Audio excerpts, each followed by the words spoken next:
Hello students welcome to BS tuition classes BS টিউশনলৈ স্বাগতম জনাইছো। আজি আমি কৰিবলৈ ওলাইছো দ্য ভয়েস। আপোনালোকে গম পাইছে দ্য ভয়েসটো কি ক'ৰ পৰা লোৱা হৈছে। এইটো ক্লাছ 12 অল্টাৰনেটিভ ইংলিছ কিতাপৰ পৰা, আৰু আমাৰ কিতাপৰ নাম আপোনালোকে ভালকৈ জানে কি নাম, হাৰমনি, ক্লাছ 12। ঠিক আছে, আৰু এইবাৰ দ্য ভয়েস লেখা হৈছে ডক্টৰ ভূপেন হাজৰিকাৰ দ্বাৰা। ঠিক, অসমৰ হয়, তেওঁ বহুত ডাঙৰ ছিংগাৰ হয়, মহান ব্যক্তিত্ব, আমাৰ মাজত নাই 2011। অ'কে, তো বোলা আজি আমি ইয়াতে কৰিম 2024 আহি যোৱা পৰীক্ষাত আহি যোৱা দৰকাৰী প্ৰশ্ন। আৰু এই চেপ্টাৰটো একদম নতুন 2024 সোমোৱা হৈছে। 2023 আমাৰ পুৰণা কোৰ্স আছিল, এই চেপ্টাৰটো নাছিল, তো 2024 এড কৰা হৈছে। তাৰ মানে 24 প্ৰথম কুৱেশ্যন আহিছে, সেইবিলাক কুৱেশ্যন আমি আজি ইয়াতে ধুনীয়াকৈ ডিছকাছ কৰিম, ইমান ধুনীয়াকৈ বুজাই দিম। ঠিক আছে, তাৰে পৰা কমন আহা বহুত চান্সেছ আছে। ঠিক আছে, বহুত 80 পৰা 90% চান্স আছে তাৰে পৰা কুৱেশ্যন আহাৰ। ঠিক আছে, তাৰ উপৰিও আমি এক্সট্ৰা কুৱেশ্যন বেলেগ ভিডিঅ'ত অলৰেডি আপলোড কৰিছোঁ, তাতে আপোনালোকে প্লেলিষ্টত যাই কিনে চাব পাৰে। প্লেলিষ্টত এনেকৈ লেখা আছে, এইটো ক্লাছ 12 অল্টাৰনেটিভ ইংলিছ, এনেকৈ চাই ল'ব। ঠিক আছে, ভিডিঅ'বিলাক চাই ল'ব, কুৱেশ্যন এনচাৰ এক্সপ্লেনেশ্যন ধুনীয়াকৈ। আৰু যদি PDF লাগে আমাৰ টেলিগ্ৰাম গ্ৰুপত যাব, টেলিগ্ৰাম গ্ৰুপত আছে ধুনীয়াকৈ PDF বিলাক এভেইলেবল। ঠিক আছে, তো বলক আমি ভিডিঅ'টো ধুনীয়াকৈ আৰম্ভ কৰোঁ। তাৰ আগতে আমাৰ চেনেল BS টিউশন ক্লাছেছটো ছাবস্ক্ৰাইব কৰি দিব। এনেকৈ ধুনীয়া ধুনীয়া ভিডিঅ' পোৱাৰ কাৰণে ষ্টুডেণ্টবিলাক ইমান ধুনীয়াকৈ মেছেজ কৰি থাকে, মোক ইমান ভাল লাগে যে থেংক ইউ ছাৰ, বহুত হেল্পফুল হলাক ভিডিঅ'বিলাক। আৰু এনেকৈ কৈ থাকে এতিয়া যিটো ছিৰিজ চলি আছে না, কুৱেশ্যনবিলাক বুজাই দিয়াৰ ছিৰিজ, এই এনেকুৱা ছিৰিজ দি থাকিব, আমাৰ বহুত হেল্প হৈ আছে। সেইকাৰণে মই টাইম ওলাই ভিডিঅ'বিলাক বনাই আছোঁ। তো বহুত সময় ল'লোঁ, ভিডিঅ'টো আৰম্ভ কৰোঁ। তো আমাৰ প্ৰথম প্ৰশ্নটো হ'ল এইটো, কি কুৱেশ্যন আছে যে where did Hazarika buy his Rolleiflex camera. Bhupen হাজৰিকাই এটা কেমেৰা কিনিছিল, কেমেৰাটোৰ নাম হ'ল ৰলেফ্লেক্স। এই কেমেৰাটো ক'ৰ পৰা কিনিছিল? একদম ইজি এনচাৰ, যে এডেন নামৰ জাগা আছিল, যেতিয়া এডেনত যাই কেনে ষ্টপ হৈছিল জাহাজটো। ঠিক আছে, জাহাজটো যাই কেনে ক'ত গৈছিল? জাহাজটো এডেনত, তাৰে পৰা নামি কেনে এই কেমেৰাটো ৰলেফ্লেক্স কেমেৰা কিনি কেনে আৰু জাহাজত উঠি কেনে তাৰ পৰা গুচি আহিছিল। ঠিক আছে, এনেকুৱা জাহাজত এনেকুৱাই হয়, যদি আপোনালোকে জাহাজত উঠে, ক্ৰুইজত উঠে, তেতিয়া হয় না, ক্ৰুইজত মোটামুটি 3 মাহৰ কাৰণে 4 মাহৰ কাৰণে যাত্ৰা কৰিব লাগে। আপুনি 1 মাহ যাত্ৰা কৰিব, কোনোবা এটা দেশত নামিব, তাতে ধুনীয়াকৈ 1 দিন ঘূৰা ঘূৰি কৰিব, তাৰপিছত আৰু জাহাজত উঠিব, আৰু গুচি যাব, 1 মাহ জাৰ্ণি কৰিব, আৰু যাই কেনে ইউৰোপত ক'ৰবাত নামিব। তো এনেকুৱা, তো জাগাটোৰ নাম কি? এডেনৰ পৰা কিনিছিল। ঠিক আছে, question number 2, name the 2 places associated with Buddhism as mentioned by doctor Bhupen Hazarika.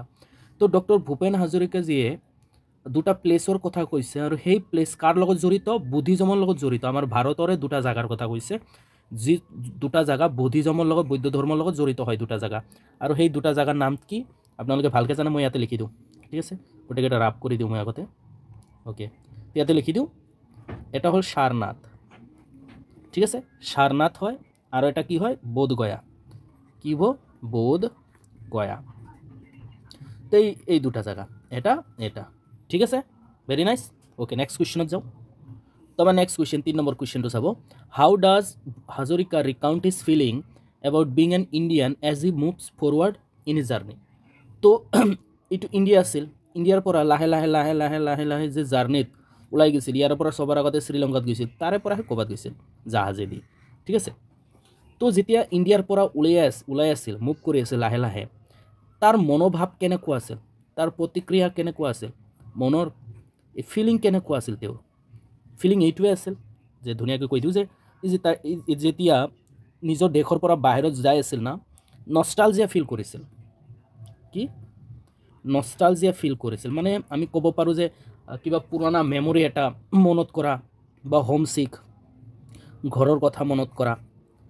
ঠিক আছে, নেশ্যনেল আইডেণ্টিটি, এনেকুৱা অনুভৱ কৰি আছিল যে মই অসম নহয়, মই ইণ্ডিয়া এৰি থৈ গুচি যাইছোঁ।